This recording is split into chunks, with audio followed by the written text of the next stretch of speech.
Good afternoon. So here's the deal. You guys are the very first people to be trained in a new space, in a new greatness factory. So if you don't know this, I'm building about a $2 million greatness factory about 7 minutes from here. But my lease in the old spot was up. Somebody came in and signed a 5-year lease. They kicked us out. And there's a gap of about 8 months. We had somewhere to go, right? Well, I have a loft at this place, which means I have a 1-bedroom loft that's a creative loft for me.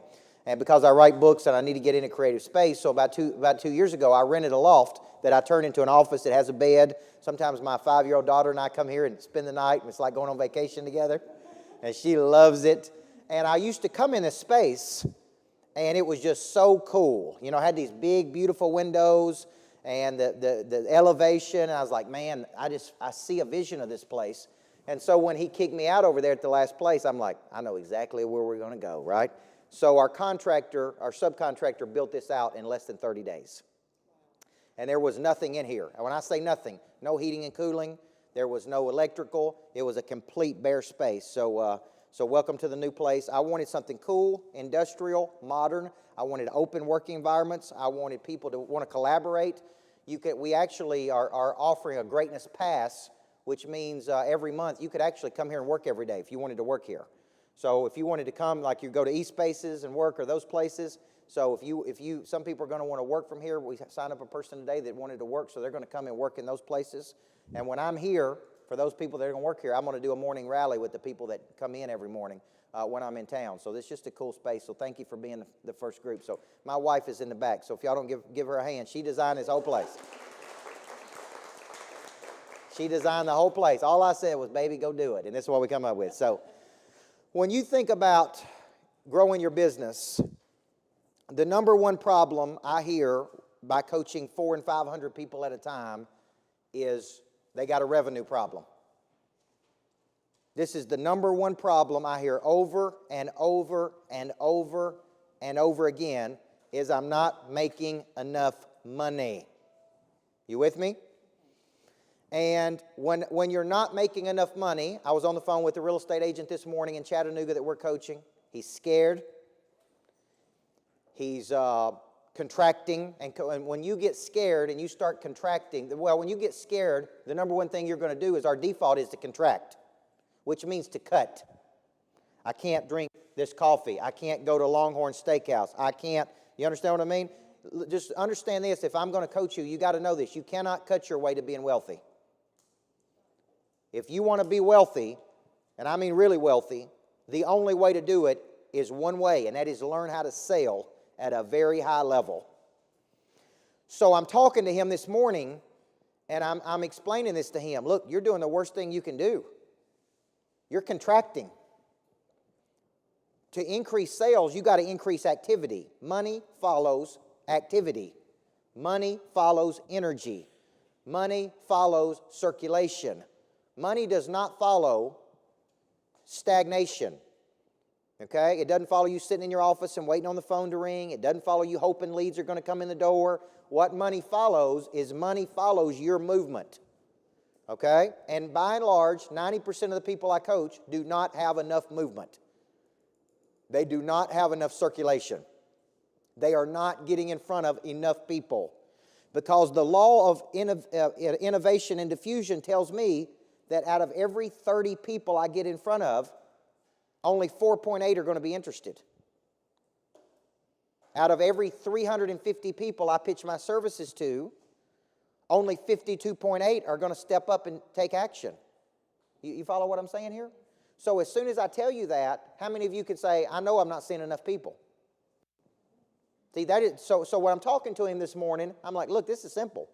Your problem is real simple to solve.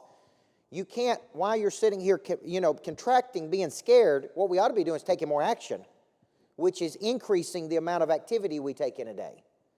Okay? And so increasing how much we push and force, and how many calls we make, and how many people we touch.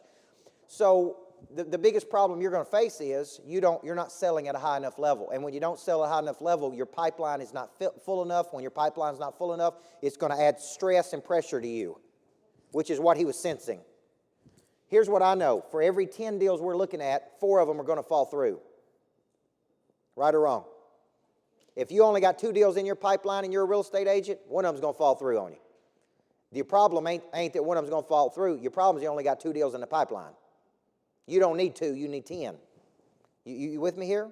So, and when you get this around your mind, this is why I got to get you thinking at a higher volume, it is a game of probability. Selling is a game of probability. No matter how good it is, only a small percentage of people are going to take action with you.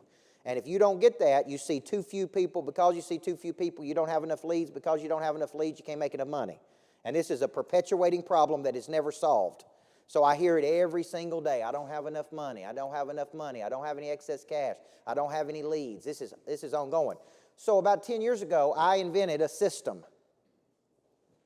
I invented a system to go out and generate leads. I called that system the legacy selling system. Okay? And it is a coordinated system of going out and taking very specific activity to generate leads. It is not random and sporadic. It is calculated and it is coordinated. And it is tied to the system I'm teaching you in your monster planner. Now, I use a little monster planner because I like the little ones better than the big ones. But see that activity in my planner? You know where that activity is coming from? It's coming from the system that I'm using. So it's not random. I didn't just wake up and say, well, who can I call today? Well, let me just call on David Ross. Why? Just because David's out there in the world. It's very specific. I know who I'm looking for.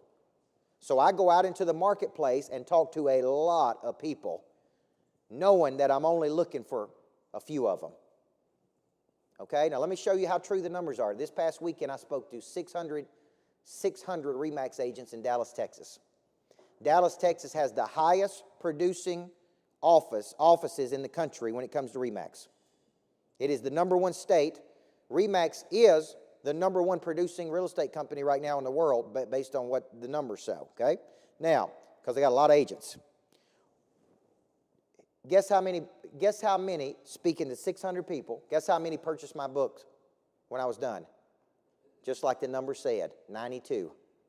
92 people out of 600 went back there and bought my books. And guess what? When I'm looking at the numbers, that's exactly what the numbers tell me. Isn't that crazy? So for every 30, 4.8 are going to buy. For every 350, you follow me? 52.8. For every 600, 100. You see what I'm saying? And we were right at that number. 92 people went back there and bought my books. So that shows you what I'm talking about. And so the very first conclusion you're going to come to is I'm not talking to enough people, man. If I really want to go out and make some serious money, I got to talk to a lot of people, and I'm not doing that. So today I'm going to teach you this system. So let me ask you this question, and I'm going to let you talk about this with the people around you. If I ask you today what's the #1 strategy used to get clients, the fancy word for this is customer acquisition, but I don't like fancy words. Here's a better way for me to ask you, how do you get clients? I want you to think about this. If I ask you today, what's your #1 strategy for getting new clients? #1. I want you to tell the person beside you what you feel like your #1 strategy is today. So take a second and tell the person beside you what you think it is.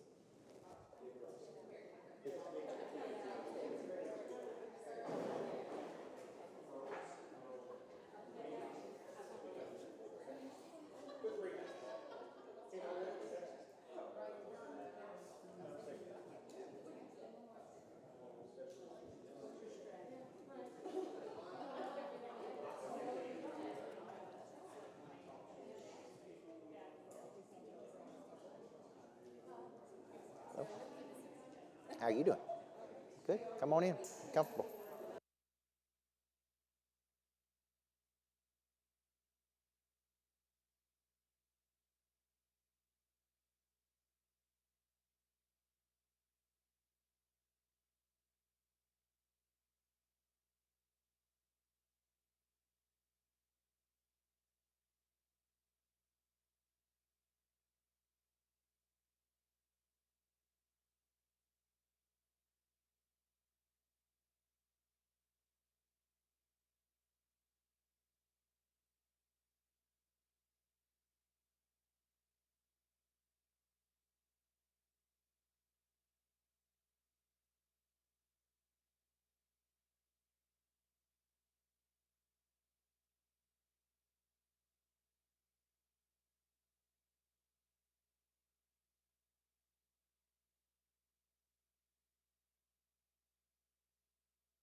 Now, here's the second question I want to ask you.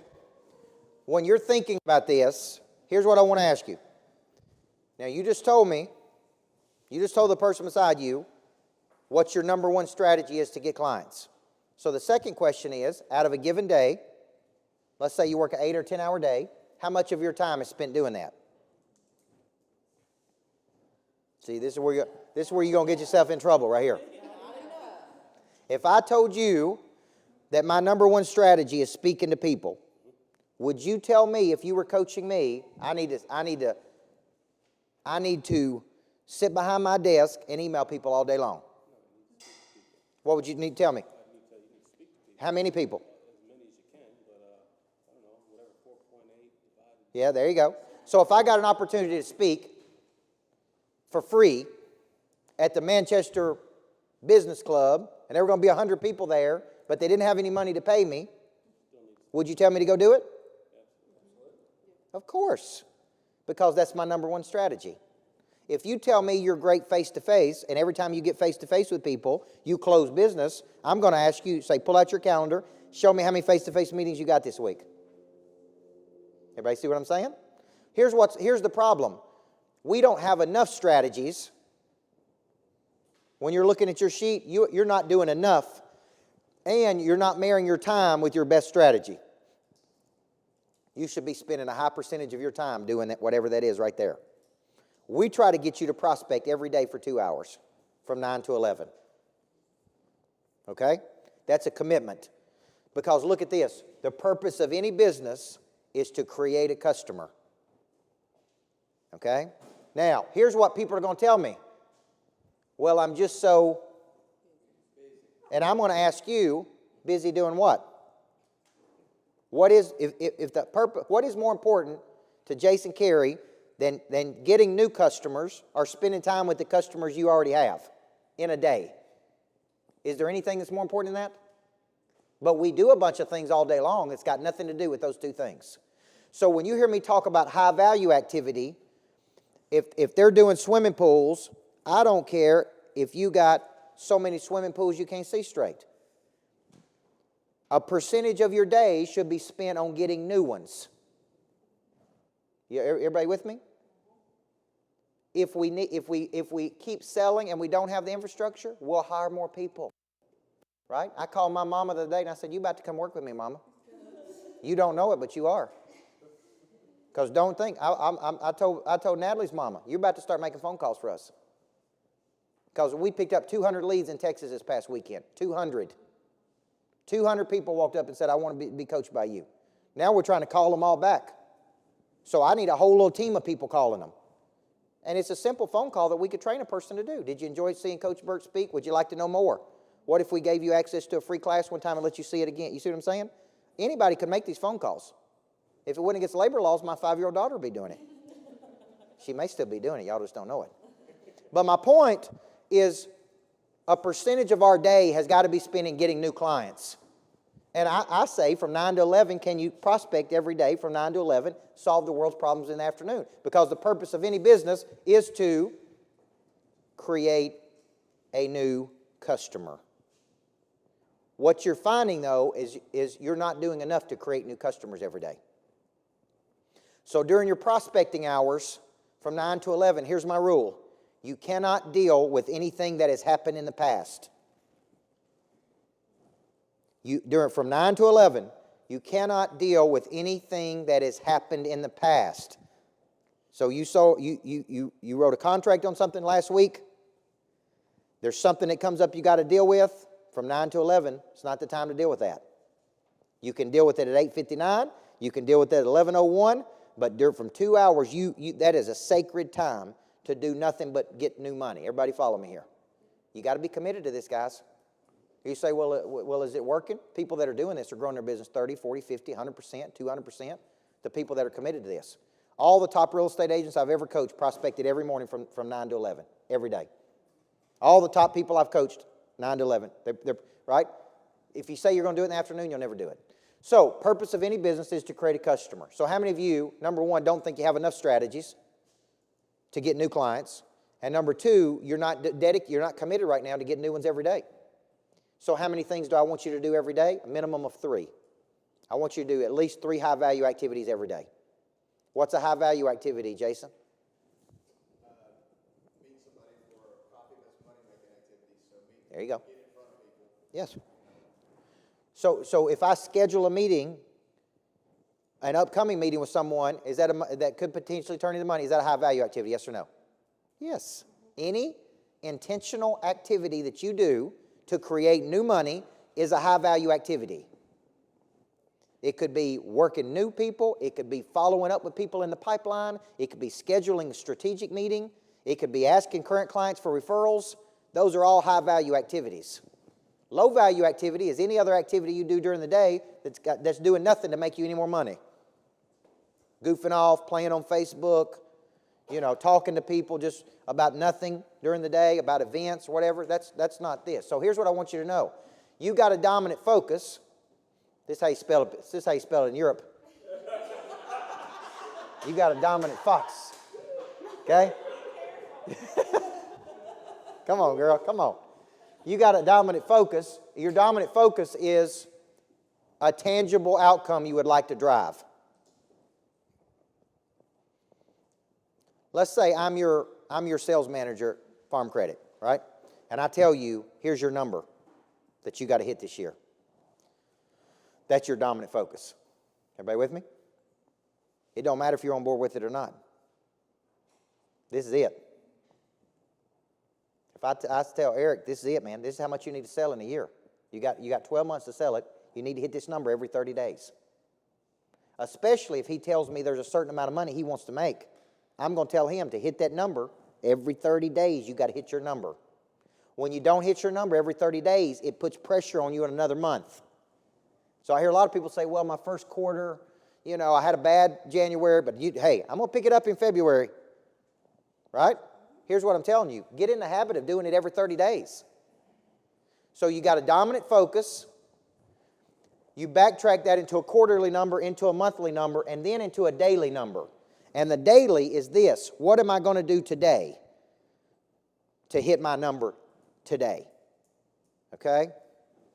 So I want you to think of it like this. You may say, I got a dominant focus of $1 million. That's $83,333 a month that you have to hit. You probably can't sell $83,333 in a day, but you can do something every day that moves you closer to that goal. We call that something high-value activity. Everybody follow what I'm saying? That's $16,000 a week or something like that. So what I got to do is I got to every day I move toward my number. Every day. Every day. I take small steps toward my number, okay? So the difference between high value and low value is real simple. Low value moves you away from your focus. High value moves you towards your focus. Everybody see what I'm saying here? How many of you can already recognize you're spending time in low value activity? Some of you are spending, the old country song, Looking for Love in All the Wrong Places? Some of you guys are hanging out in all the wrong places with people that don't have any money, that can't buy anything. I had a mortgage originator in Memphis once who said, Coach, I'm doing, ridiculous amount of applications a week, 25 applications a week, whatever. I'm working your system, but none of them are working. And I said, I know what your problem is. You're hanging out with people who are unqualified. You're hanging out with real estate agents. Those real estate agents are representing people that are unqualified. You know what you need to do? You need to find some new friends. Right? You need to find some new friends. Some of you are going after people who don't have the time, the interest, the money. They're never going to have the time, the interest, or the money, and you're wasting your time. You follow what I'm saying? So if you're a part of chambers, I get it, man. I've been part of chambers too. But here's what I figured out. None of those people could afford my services. So I go to chamber meetings. All they want to do is drink wine and have fun. I'm okay with it. There's a time and place to drink wine and have fun. But I was going there for what? To get business. And none of them could afford my services. They had to go back and sell it to somebody above them. So you know what I said? That's a low value of my time doing that. Now, a high value of my time is going to another event where there's a lot of people who have money that I can interact with who can make decisions. When I signed a deal with Demas' Steakhouse to coach all of their managers, I did it in a box over at MTSU, watching a football game. You know why? Because me and Peter Demos, the owner, was in that box together, and we just sat there and talked for 3 hours about while the game was going on, because goodness knows nobody wanted to watch the game. And by the end of those 3 hours, you know what he said? we need to hire you to coach all of our managers. Great. So we put together a 2 or 3 year deal for me to coach all the managers. Where did it happen? In that box at MTSU. Everybody follow me? Some of the biggest deals I've closed have never happened in the office. They've happened sitting over a restaurant, over dinner, over somewhere, and that's what you got to think. So I don't care if at night you got a dinner tonight and you're working that dinner, and that's a high value of your time. Everybody with me here? So you got to get clear about this. Now, I believe selling is a game of probability. So I'm going to ask you to do something here. So I want you to think that you're looking at your strategies like you have a play sheet. Okay? And you're running those plays. And you're charting those plays. So I want you to write down one thing right now that you did in January that did not work, that you need to let go of. Write down one strategy that you used in January that you said, man, this ain't working. It didn't work in December. It didn't work in November. I got to torch it.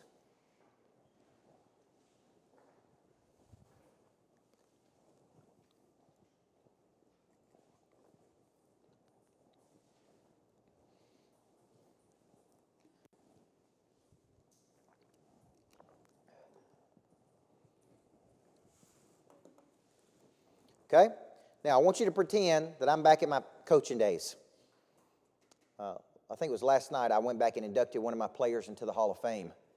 And this is how fast people forget who you are and what you did in the past. I got to the gate to sign in, and I was going to go in, and I got there, and I was inducting a player into the Hall of Fame, and the person at the gate said, that'll be $10, please. And I said, well, I'm Coach Burt. I mean, I won a championship here. I'm coming back to induct a player into the Hall of Fame. She's like, who? Who's Coach Burt? Well, I was the guy who won the first championship here. No clue. Didn't care. Just give me your $10. You know what I'm saying? That's how fast people forget what you used to do, right? Don't matter. So I want you to picture back in those days when I was coaching, I had a play sheet. And I'm running those plays. And we're charting those plays. Okay? I want you thinking like this. I'm running plays and I'm charting those plays, which means we're evaluating if they're working or not. Okay? Then at halftime, I would go in and I'd say which plays worked. They'd say, well, 2, 3, and 5 worked 80% of the time. 1, 2, and 6 worked 20% of the time. And I'd say, throw those out. And let's only go back to our best plays. Right? And I would shift gears quick. Well, business people don't do that. They'll just keep running the same old strategies, and it ain't working. So I got to get you thinking, here's my plays that we're running. And these plays are working, and these plays are not working. So here's what I would like you to write out. I want you to have 4 primary strategies every 30 days to get a new client. Primary means your go-to strategies. So you would see me say hit list, farm club, my top 25, showcase. I wouldn't say Facebook Live is a primary strategy. I would say that is a secondary strategy. You follow what I'm saying? Now, I still do the Facebook Live, but I don't consider that a primary strategy. Is it important to getting clients? Yes, but what if that's all I did every day was Facebook Lives? So my point to you is I want you to start thinking I need 4 strategies I'm working every 30 days. And I need 2 secondary strategies. My database is a secondary strategy. So I'm sending out my database every week. I don't expect to get a lot of business from it, but it is an important part of my cycle. But primary is speaking, calling on new money, asking for referrals out of my current clients. You see what I'm saying here? These are primary strategies. So write down your 4 primaries right now. And if you have any secondaries, write those down.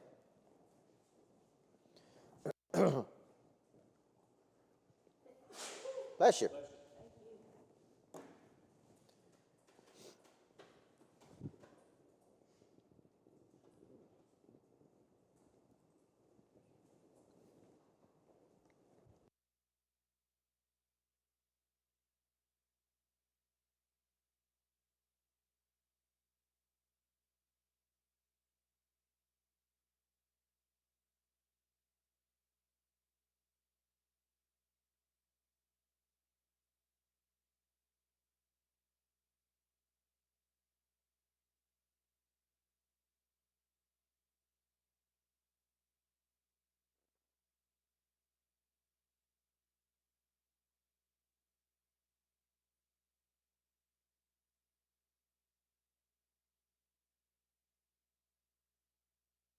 Jason, I'm going to come back to you. It's the hair, man. I got a connection with you today. Let me ask you this question. Why do we need 6 strategies going simultaneously at the same time? That's right. Because we don't know which one's going to work. I got a lead on the break before I started teaching this from one of our monster producers that said, I've got a contact for you to call. It's interested in coaching. He watches all of your Facebook Lives, and he's interested in coaching. So in that scenario, there's 2 strategies working. I got an advocate fighting for me. I call that my top 25. So I got a little trooper out there fighting for me, pushing people to the program. And then it comboed with the Facebook Live strategy. I don't know what's going to work in a day. That's why I just run so many things. It's like I'm running all these plays. I'm trying to figure out what's working and what's not. I'm now doing click funneling, which we're going to be teaching the mega monsters next week. Click funnel is where we target specific people on Facebook. We get it right down to exactly who we're looking for. We push those people something. They get a video. They get a free webinar. And it pushes them through a cycle to where we eliminate the sales cycle. And the only thing that should happen if it works right is I put a person on the phone with them one time and close them. That's a new strategy I'm doing. Everybody with me? But you got to find the right person who knows how to do that. And they typically are not cheap. Okay? So my point is I'm always looking for more strategy. How do I host more events? How do I put people together? How do I connect? So 4 primary, 2 secondary strategies. Now, when you're thinking about this, the purpose of all these strategies, if you notice right here, it says create opportunity. Created opportunity are leads. How many leads would you like to have? Any day, today. How many would you like to have? As many as you can take? Yeah. I work with the mortgage originator doing $100 million a year. You know how many leads he had that he hadn't called? 6,000. Between the different sources that he was getting leads, he had 6,000 leads that had never been touched. You know how much money is sitting in those 6,000 leads? Now, the next problem he had was if they had been touched, they'd only been touched one time. It is fool's gold to believe a person's going to close on the first phone call. So what he really needed was a whole little team of people sitting there doing nothing but calling out. Like we're working right now on call centers where I'm subcontracting call centers, and call centers will do nothing but sit in a room and we give them a script and they're just calling out all day long. And what they'll do is ask certain questions, and if a person's interested, they will hand them to a professional on our team, and we'll get on the phone with them, and we're weeding through that. Well, you can get those people doing. You can get people doing that $10 an hour. You see what I'm saying? But he was missing in 2 places. 1, nobody to call the leads, and 2, nobody to follow up 7 touches with the leads that were interested. Okay? Now, in that case, they were buying those leads, a lot of those leads.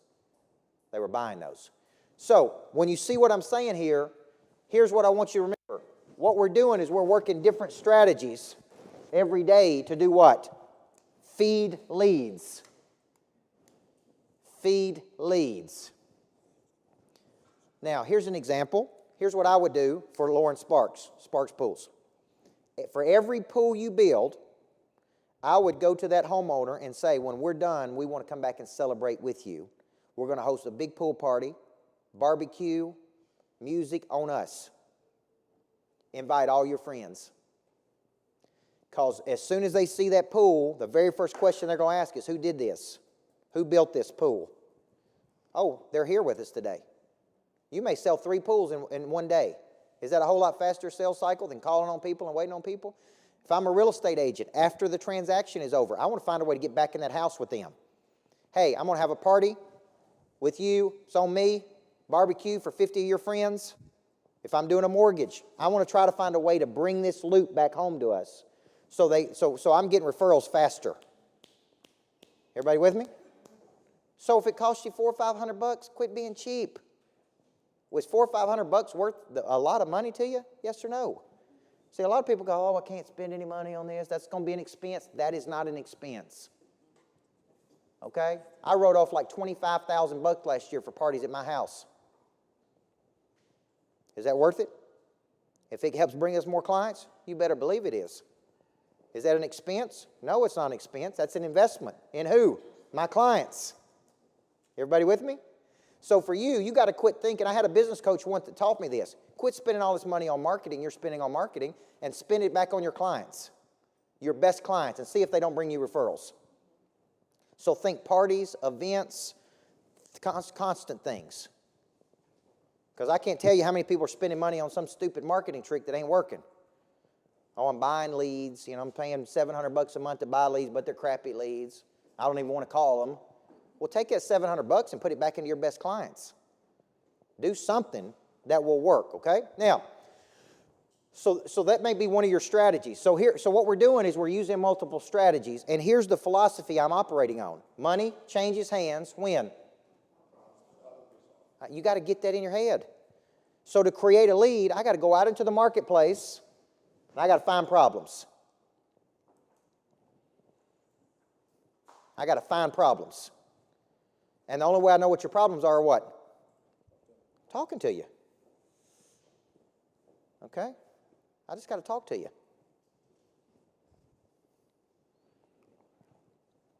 Now, when I built out this place, here's my problem. I got a condensed time period, and we got to make a lot of stuff happen. When a person has a problem, their mind, the stats tell me that 67% of the time, they call either the first person that contacts them or the person that's at the top of their mind the most. So when I had this problem, I go straight to my network and I go, who can solve these problems for me? Which contractor do I think can build this out the fastest? Which AC unit? Who do I know? And I start going to my network. So I coach Roscoe Brown, so I call Roscoe Brown and say, how fast can you put a unit in? Coach, for you, we can have it in 2 days. Unit costs $25,000, by the way, just for an air conditioning unit. Then I say, who can do this? Who can do this? Who can do my signs? Who did those? Right? And I'm like, hey, I know it's short notice. I know I need a big old sign of me and a big old face on the thing. But look, can you pull this off? And we were doing this the other night, 9:30, 10 o'clock at night. I was sending back stuff, and you were working on it, right? At 10 o'clock at night. And I said, that's good, man. Because I guarantee I couldn't get another sign company to do that. I guarantee you. Their sales guy met me out here on Sundays. I'm talking on Sunday. I call him in the morning, 10:30 in the morning. Hey, can you meet me out here? I'm just getting out of church. I got to get this sign situation worked out. Yes, I'll meet you there in just a few minutes. I mean, everything they did was to help me get this thing done. Well, how many people would have done that? Right? So you know what I'll do for them? I'll talk about them to a lot of people. So somebody comes to me, who can do your signs, coach? I'm going to tell you who needs to be doing it. And I'll tell that story. I don't expect them to be able to do that and turn it around like that all the time. Hey, they can turn it around in 2 hours. But my point is, you got to understand this. When a customer is done with you, and this is the part we miss, they're either going to be a passive, a promoter, a detractor, or an advocate. Everybody follow me. Promoters and advocates, the only thing doing you any good. If a person does business with you and don't like it, they're going to tell everybody not to do business with you. You everybody with me here? So I push for advocacy. If you'll fight for me in the market. So if money changes hands when problems are solved, then you've got your special skill and their problem. So I want you to write out right now what you think your special, what is your special skill that solves problems? Because a lot of people don't know this. What is your special skill? Your little superpower.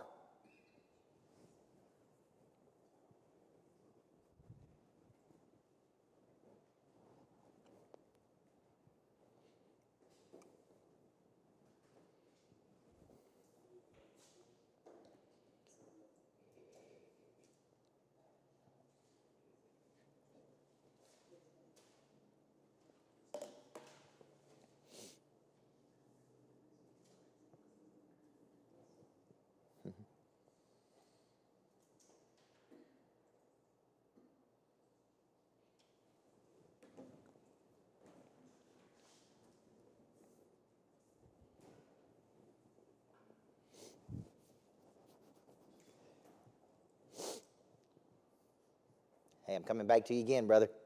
Just me and you in here today, isn't it? A lot of pressure. Let me ask you a question. The top mortgage originators, do they have a special skill, yes or no? Oh, yeah. Oh, yeah. Absolutely. They have some little superpower. Some people's little superpower is, look, I can take a file that nobody can get done, and I can get it done. You understand? Some people, their special skill set is they're great negotiators. Like when I think about all my real estate agents, when a person's negotiating on my behalf, I want them to be a great negotiator. And some agents have never worked on their negotiating skills. If I was a real estate agent, I'd be reading every negotiating. I'd go to the Harvard Business School of Negotiating. And I'd come back and I'd tell everybody in Manchester, Tennessee, I went to the Harvard Business School of Negotiating. How many people do you think in Manchester have done that before? It's only $3,500. $3,500 to go and learn how to negotiate at the highest level and come back and tell everybody in the world, hey, certified Harvard Business Negotiator. Now, would you like so-and-so representing you in your house, or would you like me representing you? See, we think our skills are we sell houses. We do this. Here's what I figured out a long time ago. My skill ain't coaching. My skill is taking complicated stuff and making it simple. My skill is communicating big concepts in simple ways that people can do something with. My skill is opening the door for people to their potential. I didn't say it was coaching. You see what I'm saying? So if I could get you a big result in a one-year cycle, that's your problem. If I can get it done using my skill set, you don't have any problem telling anybody else, yes or no? That's where your referrals come from. Your referrals come from using your skill set to solve their problem. So I go out into the marketplace and I look for problems. Now, hey, E. White, remind me about a problem we got to solve from the other night. It's with exit. Just remind me about it. It's a big one. It's not a big problem, but you see what I'm saying. Now, here's my point. I was at an event the other night. You were there. One of the key guys who were there, we're just sitting there having a conversation. First time I'd ever met him. And he's just talking to me. Just talking to me. And I could hear a problem that he had that he needed solving. He thinks we're just having a conversation. What I'm doing is asking discovery questions. How's it going? What's working for you? What's not working for you? He's telling me everything I need to know. I walk out of there and I go, if I could solve that problem for him, he'd be willing to spend a lot of money on that. Everybody with me? So what I'm doing is I'm looking for problems. So I ask you, how's your follow-up? Do you have a good 7-touch follow-up system? No. Do you have a post-closing, something you do post-closing that's bringing you 5.7 referrals? No, not really. Do you have a good explanation of services? No, I don't. Well, see, you think I'm just sitting there talking to you, but what I'm really doing is what? I'm finding your problems. And if I could help you solve that problem, would it be valuable to you? See, I learned this a couple years ago working with a bank called First Bank, Rural Community Bank. Y'all are familiar with them? They had a problem. It was during the recession. They wanted to open 10,000 new accounts in a one-year cycle. And I said, for me to do that, it'll be $150,000. And I'll coach everybody in your company for 1 year, and we will hit that number. Okay? We hit the number. They made $2.1 million off our initiative. They paid me $150 of it. You think that's a good bet? I should ask for more money. But here's my bigger point to you is people don't have a problem giving you some money when you help them solve the problem. And if you help them solve a big problem, they got no problem giving you a piece of it. If you told me, Lauren Sparks, I could sell $1 million worth of your books, I want $500,000 of it, I'd say go for it. I'll give you the $500,000 if you sell $1 million. I'll keep $500,000, you can have $500,000. Because I'm not selling $1 million worth of books right now. That's a problem for me. Everybody see what I'm saying? So you got to start thinking like this. Now, when we go out into the marketplace, what we're working on is a model, as a system, okay? And I'm going to give you a break in just a second. This is the structure I'm taking you through. I'm taking you through explanation of services. How many of you are getting better at your EOS? Don't make me ask you in front of everybody. Okay, all right then. All progress starts by telling the truth. Without an EOS, what do you say when you get people on the phone? When you meet new people, what do you say? Same thing everybody else says. That's right. When you're pitching your services to people, without a good explanation of services, what are you saying? Because I may listen to what you're saying and go, don't ever say that again. What you said, don't do it again. Having something to say is just as valuable as having somebody to say it to. So the people that mess around with their EOS and don't get serious about it are commodities. Commodity means you're saying the same thing everybody else is saying. Everybody with me? So we teach you EOS, then we move to selling system, then we move to follow-up. Now, I want to stop right here. How many of you have recognized your real problem is creating leads? Some of you guys have that problem.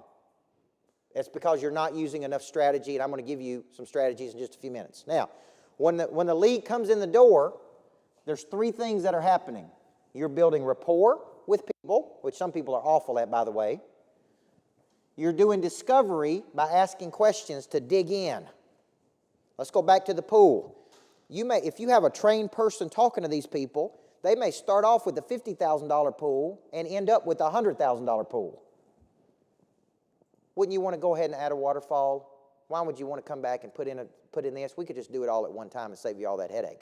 You could start at $50,000 and end up with $100,000 if you just ask the right questions. You could finance it, roll it into the note of the house. There's all kinds of things you can do. Go ahead and get what you want. Why don't we go ahead and do it on the front end? A good trained salesperson during discovery can go, you need this and this and this. Now, then you share your EOS. Now, at this moment, one of two things are going to happen. They're going to say, I'm interested, or there's going to be objection. Everybody see that? So I go out into the market. I'm talking to a person. They're either going to go, I'm interested, but interest does not mean I'm buying. It just means I'm interested. When I say I'm interested, that initiates a system. What system does it initiate?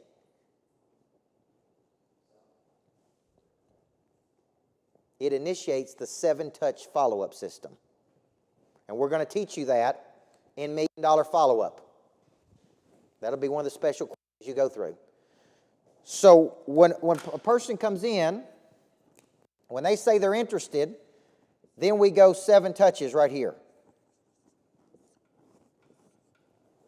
Okay? How many of you are not going 7 touches when a person indicates interest right now? So here's the stats. 80% of the time, it takes 7 to 15 touches to convert a prospect to a client. You with me? I told you I was interested. What more do I need to do? Move in with you? Like I'm telling you, I'm interested. I'm just busy right now. Look, I want to buy a new house. I'm just busy right now.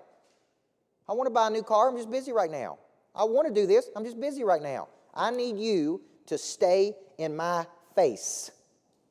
And when I mean stay in my face, what do I mean? I mean stay in my face. How many of y'all have ever done a deal with a person and they thanked you for following up with them? Vicki, thank you for staying in my face. I wanted to do this. I just get distracted. You're day trading for attention. Do you understand that? You're day trading for attention. So I want you to write down linear and nonlinear. I'm going to let you take a break on this one. Linear and nonlinear. This is part of the selling system. A linear touch is when you go straight to a person and say, have you seen enough to take action? You told me what you wanted, and I brought it to you. What is stopping you from moving? And I always say this, look, it seems like you want to do this. You're just stuck on this one thing. You're stuck on the price. You're stuck on this. Is that right? And I try to just cut right to the chase. Look, I know you want to do this. I can tell you want to do it. What's stopping you from doing it? That's a linear touch. Nonlinear is where I come at you in a softer way. And I say, David, look, there's 3 things I've done for other people that I think I could be doing for you. Right? You seem like you want to do it. Let's circle back and talk about this. See how softer that touch was? I may send David a video. I may send him a podcast. I may send him something. But I just want him to think. You see what I'm saying here? I want you to go, that's a good idea. So if I'm showing houses, I may say, look, I know you said you wanted to live in this subdivision, but nothing's open. I got 3 other houses for you to look at that are just like, even better than what you said you wanted over in this subdivision. Sometimes I'll say, look, I just worked with another company just like yours. Look at the testimonial they just gave me. I could be doing that for you. So these soft touches are nonlinear. I think for every nonlinear touch you have, you need 3 nonlinears, 1 boom. So what I do is I jab, and then I hook. You follow me? And I just keep that cycle going. Have you seen enough to take action? With Art Whaley, here's what I do. Jab, text message, jab, little video, jab, boom. Art, have you seen enough to take action yet with everybody? Because I'd love to do for all of your people what I'm doing for a couple of your people. You understand what I'm saying? And then we go back and forth. Hey, let's you and I meet for lunch in Nashville in a few weeks. See what I'm saying? I just keep. You guys see the McGregor and McConnor fight? What is it? McGregor and McConnor, what's his name? Conor McGregor and Mayweather. He came in there just throwing haymakers. McGregor did, but let me tell you something. Mayweather has done that 50 straight times. And you know what he knows? Jab, jab, jab. Wears him down, and then, boom. Your selling is like that. I'm just wearing you down. I'm wearing you down. And I'm willing to get in there and grapple with you. I don't stop. I just keep jabbing until, boom, I hit you. And then if I go 7 touches, I say, have you seen enough to take action? Have you noticed how hard I've worked to earn your business? Has anybody else worked this hard? Which they always say what? What seems like you want to do this? Let's get down to the nitty-gritty. What's stopping you? Right? And people tell me, it's money, it's this, it's that. Okay. I can't help you until you tell me the truth. Once you tell me the truth, I can help you, right? Okay? Now, are you seeing how this is all part of a system? It's all part of a complete system. So where we're at right now, we're going to take a break on this one and come back as we're right here. What's going to happen next is I'm going to talk about these objections. And then once you overcome these 2 things, you basically have a new client. Or they say yes. In the real estate world, you've got a contract. There's a contract to close.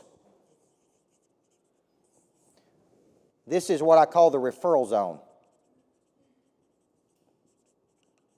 This is the highest point of energy to ask for a referral. Okay? So go back to my pool. You did my pool. You come right in at the end. We have a big party. You say, who else do we need to be building pools for? Oh, there's 3 new houses being built in my subdivision. I got 3 friends that are looking. I got 2 other people that told me they wanted a pool. Let me go ahead and get you their information so you can call them. You could pick up 7 pools off me right in the very beginning. But what happens, we get too busy and we don't come back and ask that question because we're overwhelmed. We got so much business right now. Listen, there comes a time when winter asks what you did all spring and summer. There ain't never too much business. Everybody with me? There ain't never too much business. Get that out of your mind. That's a little bitty way of thinking. We'll get, right? We want more business. All right? So, that's right. You build it, they'll come. All right, let's take a short break of about 5 minutes, then we'll come back and keep going.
when you're thinking about the experience, we're running so hard that we don't spend a lot of time thinking about the experience for the client. When you walk into an office, you typically know in the first 5 seconds if you want to turn around and run or stay, yes or no? Create things. You're trying to build advocacy. I want every client I've got to go out there and fight for me to get me 3 more people. But they won't go fight for me to get me 3 more people unless I get them to a much better place in their life. Everybody follow that? And you're doing it with X number of people. I'm doing it with 400 or 500 people. Okay? I talk a lot. I know how our pastor must feel with 7,000 people. Because that's a big burden, right? I got 400 or 500, and I know what that burden's like every day. Of carrying people like that on your back every day, trying to get them to another level. I get it. But that's what business I chose to go into, is the business of helping people. And with that comes their problems and their emotions and their insecurities, right? And their personal lives and all that stuff that comes along with it. So for you, your whole objective is to get a person to a much better state in their life. You follow what I'm saying? And if you get them to a much better state through whatever it is you sell, they're going to go out and tell other people about you. Through the pure organic energy, they should go bring you more people. You follow what I'm saying? But if it's just another transaction and there's nothing unique or special about it, there's nothing to talk about. So I like to say where there's no usage of a product or service, there can be no transformation. And where there's no transformation, there's nothing to talk about. Like, what do you want me to go tell people? It was average? You see what I'm saying? That's exactly what people do when it's an average experience. Here's what they do. Yeah. It's okay. See, very few people get this. You go to a place like Jeff Ruby's in Nashville, they get it. They create an environment. They're over there cooking that stuff right in front of you, creating an atmosphere of success. The way they serve people, which is why they can charge the most money, by the way. You follow what I'm saying here?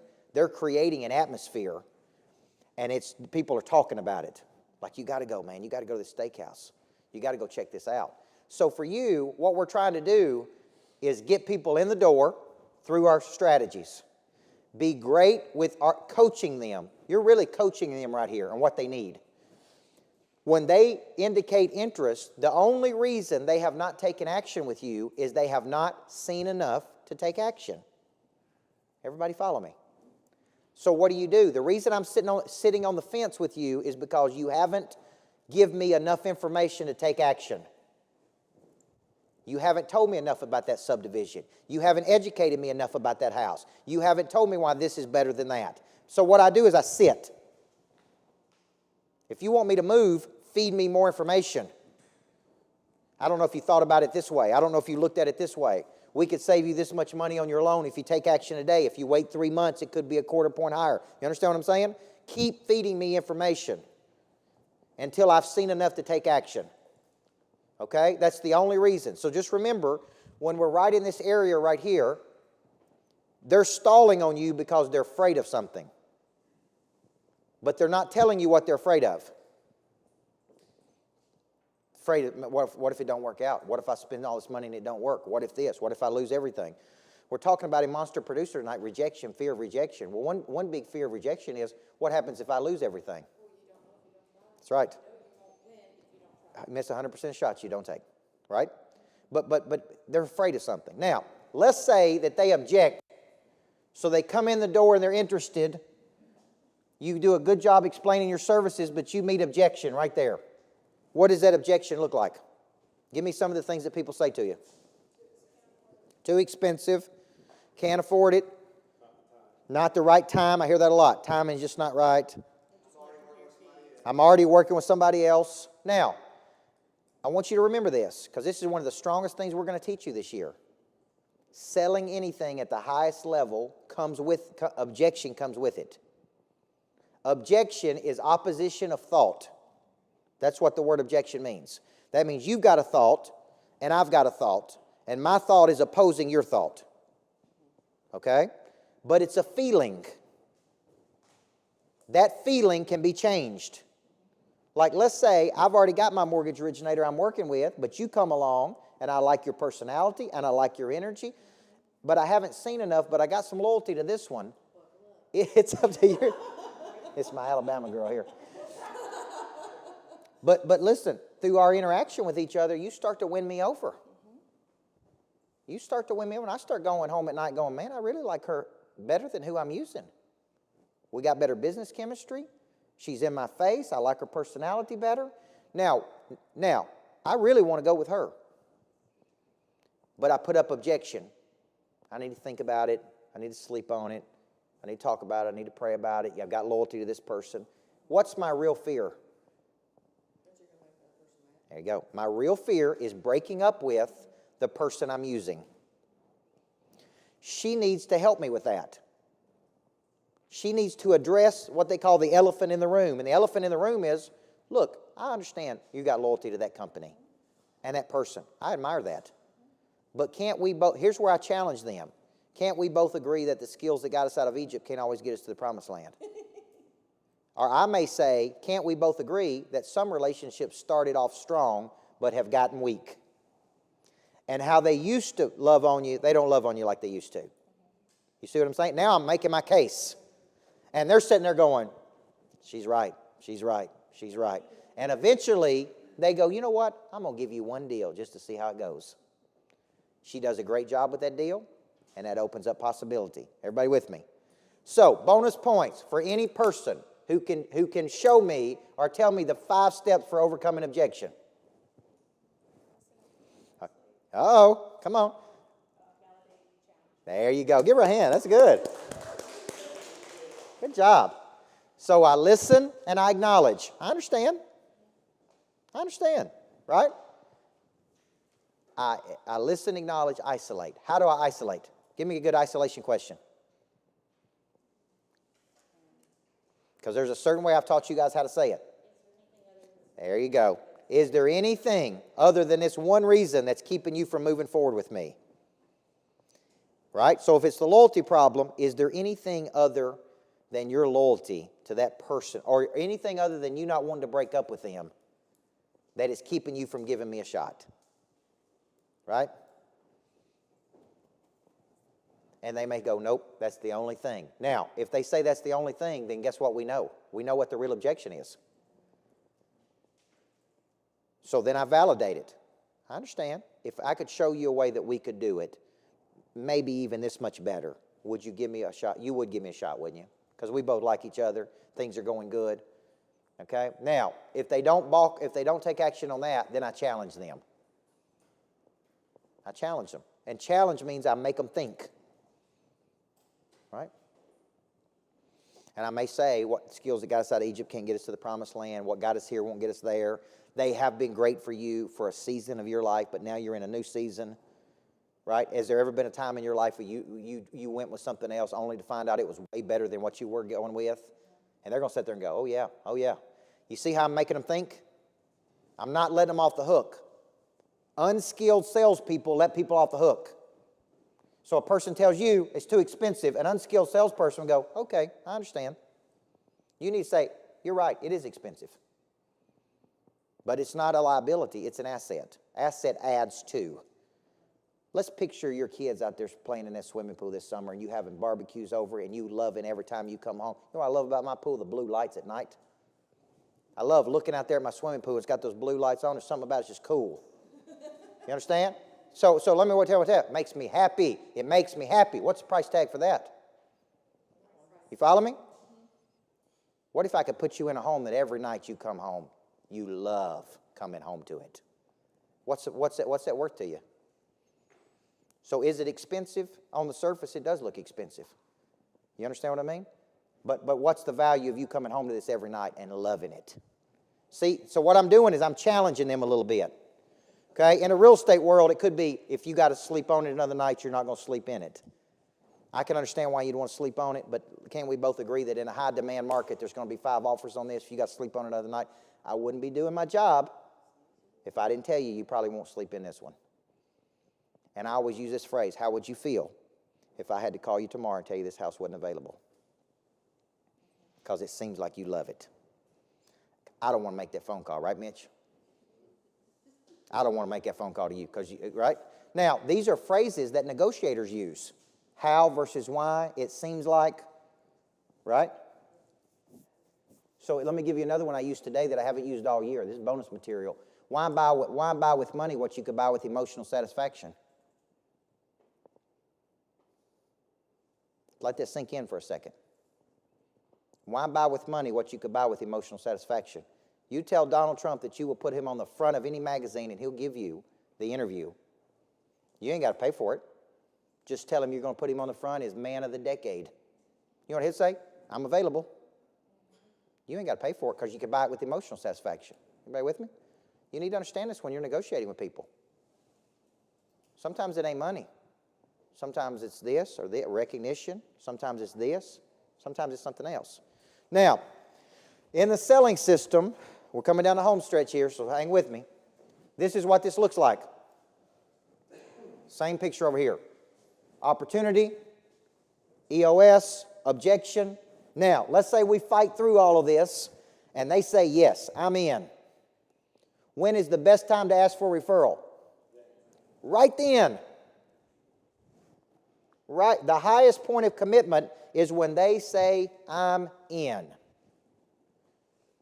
Okay? So most agents, mortgage people are going to tell you, I ask for referrals at the closing table.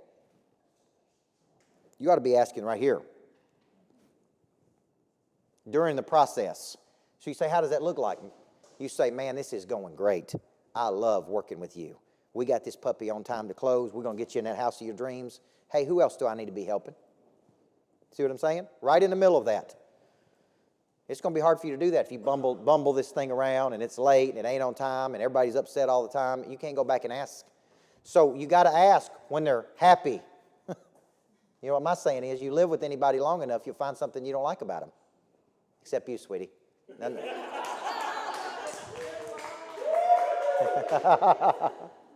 I could never find anything wrong with you. Now, here's my point. Yeah, it is. Mama's having a yard sale. Now, here's my point. Here's my point. This is a great time to ask for a referral. This is the referral zone. Right after you put the pool in is the referral zone. Right after you do the mortgage is the referral zone. Right after you understand what I'm saying? You got to ask. I've done great transactions with people and they never asked me. You ought to be asking me right now, right? Listen, I'm completely satisfied. You did a great job. You got it up here fast. Right now is the perfect time to say, what other business owners do we need to be talking to? Who else is building out facilities? Who else is doing new things? Okay? I've already said I'm building a $2 million greatness factory right down the road. That's going to need signage and things. You understand what I mean? That was going to have a big, huge sign on the side that says the greatness factory. You follow what I mean? So my point is, we got to get in this habit of constantly asking, who else do I need to be helping? I call people all the time and say, who else do I need to be helping? Who else do I need to be helping? If this is valuable for you, who else do I need to be helping? So what I want you to understand is this, when you do it right, this creates more opportunity, which feeds your leads. I know this looks exhausting. I get it. You're looking at this whole thing going, gosh, I want to stop right now, and I want you to tell the person beside you, where do you break down in this system? Start to finish. Where do you think your biggest missing structure is in the selling system? Okay, tell the person beside you, because all progress starts by telling the truth.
All right, let me ask you a question. How many of you struggle with follow-up? Follow-up. Let me put this in a broader theme. Not only do not people don't follow up in the sales cycle, they don't follow up on their dreams. They don't follow up on partnerships. They don't follow up on opportunity. You have got to be a pit bull on a bone when it comes to follow-up. If you've had some revelation in your life, that revelation should create conviction. That conviction should create action. And if you are clear about where you're going, you should not be able to be distracted so easily. Yes? See, your B has got to be so clear from point A to point B that you can't distract me from it with all this other stuff. This all white noise right here. I'm going from here to there. Okay? So follow-up, I can't tell you how many dreams are lost because people don't follow up on their dreams. Like I told you there was opportunity here and you don't follow up with me. I told you to do this, you didn't follow up with me. I'm guilty of this too. People told me they wanted to partner with me, I didn't follow up with them. My biggest problem of follow-up is so much opportunity I can't get to all of it. Literally. How do you get back to 200 leads in a week? You follow what I'm saying? So I'm trying to put mechanisms in place with call centers and people, and yeah, I'm putting everybody to work.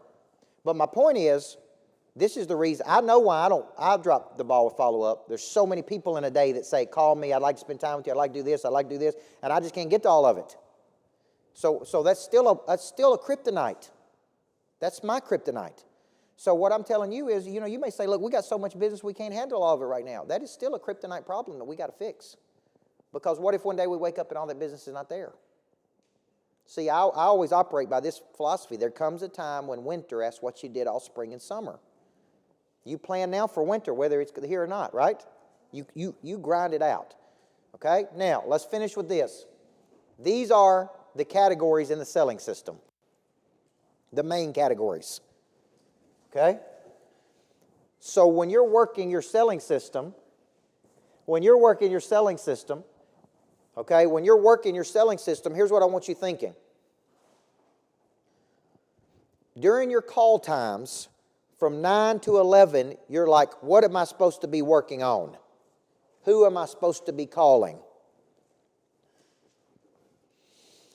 What I've done is I've segregated these out into specific demographics of people. And I've given them names. So instead of just having a bunch of people you're calling on, what I've basically done is I've put those into categories. I've codified them. So I say every day we need to be working a hit list. And a hit list means new money. New money. A hit list can come from current clients that we're asking for referrals from. A hit list can come from direct consumer that I think I can help. It can come from past clients, or it can come from a strategic partnership, which means you and I partner because I'm a feeder for you. Okay? So during that time, every day, what I do is I outline 3 to 5 people on my hit list every day. So when I wake up in the morning, this is my plan for today. When I wake up in the morning, my little hit list has 3 people on it. It may be somebody from my men's group on Wednesday night at church. I may say, man, that guy needs help. I can help him. Right? So the next day I call him and I say, man, last night, loved being in the men's group with you. Looks like to me you need some help. I don't know if you know what I do or not, but I coach businesses for a living, and you said you need business help last night. So would you like to sit down and talk about it? See how easy that was? That's a hit list. Sometimes my hit list is I'm going to call on one of our current clients, and I'm going to ask him for a referral. Hey, who else do you know we need to be helping? So every day I got 3 to 5 people on my hit list. Then I've got my farm club. So every day from 9 to 11, I'm working my farm club. Who has indicated interest in our services that we haven't closed? How many touches are we going to go? 7 to 15. 7 to 15. So when I'm looking at my farm club, I'm going, okay, how many touches have I gone with him? Well, I've only gone 3 or 4 touches with him. I got to come at him a different way because it ain't working. Right? Then I've got my new customers. Those are our new clients. And why is this really critical? Because they're right here. If we can start them off right, referrals. You know who refers us the most? People in the first 30 days of the program. 30, 60, 90 days of the program refer us the most. They're going and telling other people, hey, you got to be involved in this. This can help you, right? So look, today I've got my key targets, my hit list. I got my farm club. I got my new customers, right? And I've got my top 25. Now, let me explain this one. Take your best clients or your best referral partners and narrow that out to a list of 25 people. And these people are like your VIPs. They're very important people. They could send you a lot of business. So they need extra time and attention from you. All relationships are not equal. These people want one thing from you. Now, let me go back to what I said earlier. Why buy with money what you could buy with emotional satisfaction? Here's what a lot of people do for these people. Send them gifts. So they get little gadgets and little gifts, and they think that's enough. I don't think that's what they want. What they want is a real relationship with you. So some coaching programs will tell you to call 400 people. You call 10 on Monday and 10 on Tuesday and 10 on Wednesday. I philosophically disagree with that. I do not think you can build deep relationships with 400 people. I think you start with 25, and you go, I'm going to call 3 on Monday, 3 on Tuesday, 3 on Wednesday. You follow what I'm saying?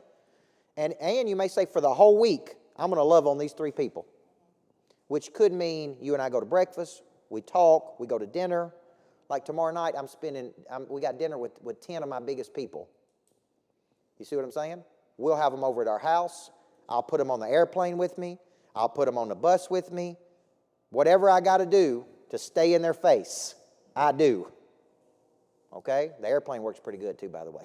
Okay? If you're ever looking to wow somebody, put them on that thing. Yeah. Oh, you want to go on the airplane and see? Okay. So I tell people all the time, if you want to get in my top 25, what do you got to do? If you see, some people say, I'm going to get in that top 25 with you. Because what do they know? Those other 24 people are power players. So what if I'm connecting you to all those other 24 people? So how do you get in a person's top 25? You know what my love language is? Referrals. That's all you got to do for me. Bring more people to Monster Producer, you will get in my top 25. And once you're in my top 25, that's private access. That means I'm connecting you with 24 other big-time people. You follow what I'm saying? And you're going to get so much business out of this group of people. Derek Godwin is in our 25K club, and I was doing the civil engineering for my new building, and it was costing me a fortune. And I called him and I said, do you want to do the civil engineering? Because you're an engineer. If you can handle it, I'd rather give you this $30,000 versus them. So he just picked up $30,000, but he's right there in my top 25. You understand what I mean? So when opportunity comes to me, guess where I push it to? To my closest sources. And so I hear some people come around every now and then, randomly, I want to be in your top 25. Listen, you got to get in the boat with me and be right in there with me if you want to be in that top 25. I mean, right in there with me, okay? Now, so if you did this, so I got my hit list, my farm club, my new customers, my top 25. Look at that, those 4 categories from 9 to 11 every day. What are you doing? Working that system. So here's what I get. Lauren, what if I don't get to all this? And I very seldom do. Everything I put on here, I don't get to. I sit down every night, and I take my little planner out, and I flip it over, and I start all over tomorrow. And anybody I didn't get to today goes right till tomorrow. It's not complicated. Okay? It's not complicated. So that's what I do to say. So this little tool right here keeps me focused. So today, when I got a few minutes, I go straight to my planner. Who do I need to be calling? Who do I need to be working? Who do I need to be texting? Who do I need to be asking for referrals? This tells me what I need to do so I don't get distracted during the day. Okay? Now, last category. What is a showcase event? See this? Showcase event is you take a person's house, and you say, we're having a big party over at Coach Burt's house. Kevin Sparks Pools is sponsoring it.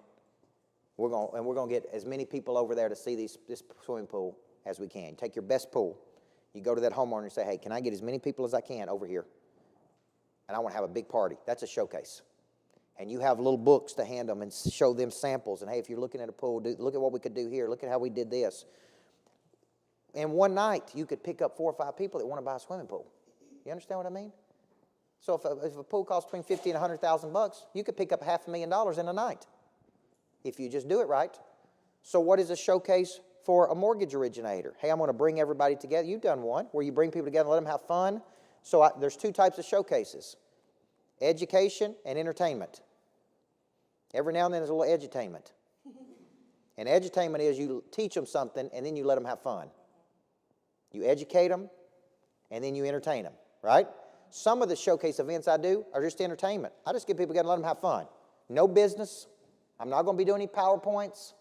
It's just get them together and let them run wild, okay? That's all I do, just a pure right there. So we do New Year's Eve parties, Christmas parties. We do all kinds of stuff to get people together, right? Because I think business happens as a result of that, okay? Are there any questions about this system? Is there any confusion about how to use the planner? How many of you are actively using the planner? Okay? The planner is not an ornament for you to look at. It is a tool to be used on a daily basis to help you map out your day. Yes? Do you have, like, I mean, there's obviously all 6 categories, you know, essentially the 4 that you're doing when you're calling every day and contacting me. Is there, like, if you know you've spent a lot of time for the past 25 person and you've run out of time, how do you prioritize which one you pick before you move on, or, you know, before you move to the next day? Yeah. Well, okay, great question. What I typically do is it's a very fluid action for me. So I'm working that hit list. If you said, if there's 2 or 3 things you do every day, Coach, hit list, farm club, top 25. Those are my big 3. Calling on new money, working the pipeline, loving on my biggest people. So if you said, look, I can't do everything, seems a little overwhelming to me, what can I do every day? Call on new people, work that pipeline, and love on your biggest people. See how simple that is? If you just did that, then you're going to be in good shape. Okay? This is very critical to this year because when you're a monster producer every month, and I'm teaching, you're hearing me talk about selling system, and like this month I'm teaching monster rejection. This whole thing is never even initiated if you got a fear of rejection. We can't even get going. So when I'm teaching you in class, all of that stuff is tied to this system I'm teaching you. So it's all connected. Okay, in the orientation tomorrow, I'm going to break this down a little bit better so people are not confused. It's all tied to a system I'm trying to teach you. Okay? Any other questions? All right. Listen, guys, I want to thank you for coming. Thanks to the people online. We had lots of people online. And thank you for that Baptist clap, girl. I appreciate it. 2 people clap on Sunday, don't they? So, listen, thank you very much. If you want to stick around for a little bit. Actually, one thing I do want you to know before you leave is this year we're opening up something new called the Greatness Pass. A Greatness Pass gives you access if you ever want to work from the Greatness Factory. We've got these tables here for you to come in if you would like to work from here. Every day that I'm in town, I will lead a little booster session in the morning for all the people that come here. Those passes are $99 a month. The cool part about that is if you want to host an event here after hours from 5 to 8, just with your pass, that's included. So if you say, I want to do a real estate event here after hours, or I want to host my top 25, then you could host it here, and it's no extra money. You just have to schedule that between, you can do that between 5 and 8. Some of you may want to do parties. It's a cool space to do a lot of different things with, okay? So if we need to take the tables out and let you do with your thing, then whatever we got to do. But some people have already said, if I could just work up there every day around that good energy. So we'll have music going. You can work over there. The Wi-Fi is strong enough for you to work. If you ever want to do that, then that's an option for you too. I just want to tell people about that, okay? All right, guys. Thank you very much. God bless you. Thank you.